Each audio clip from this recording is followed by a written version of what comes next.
मिंकी भालू घर के बाहर सफाई कर रही थी तो उसे एक तरफ कुछ अधिक गंदगी दिखाई पड़ी। वो उसे साफ करने जा ही रही थी कि उसे रॉबिन के बच्चों की आवाज सुनाई पड़ी। ये बात है तो ये गंदगी इन चूजों ने फैलाई है। इस तरह तो ये बहुत गंदगी फैलाएंगे, मुझे सोने भी नहीं देंगे, सवेरे सवेरे चिल्लाएंगे और जगाएंगे। अजी सुनते हो? मिंकी ने अपने पति भूरा भालू को आवाज लगाई और भूरा ने अंदर से ही जवाब दिया। सुनाओ, क्या सुना रही हो? अरे ये भूरी और पीले रंग के एक पक्षी ने पेड़ पर घोंसला बना लिया है। उसके बच्चे शोर मचाने लगे हैं, गंदगी फैलाने लगे हैं। मुझसे बर्दाश्त नहीं होता, इन्हें हटाना होगा। अरे बच्चे हैं तो शोर मचाएंगे ही। हम भी कभी बच्चे थे, उधम मचाते थे। आखिर हम उन्हें कहाँ हटाएंगे? वो बेचारे कहाँ जाएंगे? बस तुम जहाँ देखो दया का सागर बहाने लगते हो। ऐसी दया किस काम की जिससे बस तकलीफ ही तकलीफ उठानी पड़े। भूरा भालू ने बहस न करने में ही भलाई समझी और मामले को टालना चाहा। ठीक है बाबा, ठीक है, ये घोंसला हट जाएगा। अभी मैं खेतों पर जा रहा हूँ। रॉबिन और उसके बच्चों का बाद में इंतजाम कर दूंगा। मिंकी ने पेड़ पर घूर कर देखा तो बच्चे सहम गए और माँ के पास लिपट गए। भूरा भालू खेत पर चला गया। मिंकी अपने काम में जुट गई। कुछ देर के बाद वो घर से बाहर आई तो उसने देखा रॉबिन बार बार कहीं जाकर कुछ खाने की चीजें लाकर घोंसले में बच्चों को दे रही थी। ये क्रम लगातार जारी रहा। बच्चे शांत हो गए थे, फिर भी रॉबिन उनके लिए खाना इकट्ठा कर रही थी। उसने कुछ फल लाकर भी अपने घोंसले में रख दिए। ये सब देखकर मिंकी का गुस्सा कम हो गया था।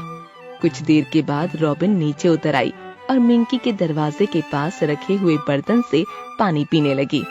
उसी समय भूरा भालू आ गया। वो उसे रोकने जा रहा था तो मिंकी ने उसे मना कर दिया।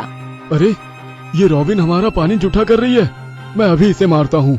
नहीं नहीं, उसे मत मारो। वो दिन भर काम करती है, बच्चों के लिए खाना इकट्ठा करती है। उसे प्यास लगी है, पानी पी लेने दो। भूरा मन ही मन मुस्कुराया और मिंकी को देखने लगा। उस दिन तो तुम इसका घर उजाड़ने को आमादा थी और आज इसकी तरफदारी कर रही हो। मुझे परेशानी हुई थी इसलिए मैंने कह दिया। बच्चे परेशान करते हैं तो गुस्सा आता है। 2 दिन बाद पानी बरसने लगा और बरसता ही रहा। मिंकी और भूरा घर के बाहर भी नहीं निकल पाए। चारों तरफ पानी भर गया था। ये बरसात का क्रम 2 दिन तक चलता रहा। मिंकी और भूरा को बहुत भूख लगी थी।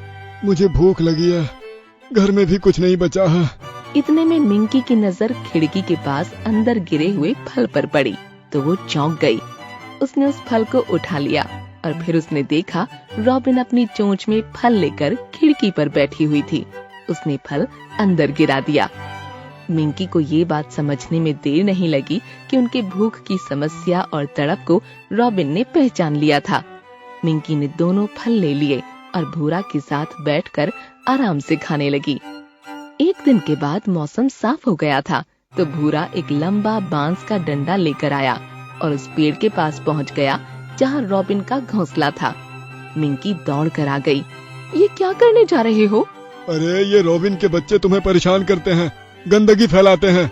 इस गंदगी को हमेशा के लिए यहाँ से हटाना चाहता हूँ। आज घोंसला हट कर रहेगा। नहीं नहीं, फेंक दो ये डंडा। रॉबिन का घोंसला नहीं हटेगा। ये बच्चे बहुत प्यारे हैं, इनकी चींची की आवाज मेरे दिल को बहुत भाती है। घोंसला हटेगा तो ये बेघर हो जाएंगे। नन्हे नन्हे प्यारे बच्चे, बताओ कहाँ जाएंगे? क्या तुम्हारे मन में जरा भी दया नहीं आती? भूरा भालू हंसने लगा। वो तो मिंकी के मुंह से यही बात सुनना चाहता था। इतने अच्छे पड़ोसी को वो सदैव देखना चाहता था। उसने रॉबिन की तरफ इशारा किया। रॉबिन उड़ कर आई और भूरा के सर पर बैठ गई। बस फिर क्या था, रॉबिन के बच्चे भी आकर भूरा और मिंकी की पीठ पर बैठकर दोस्ती बढ़ाने लगे।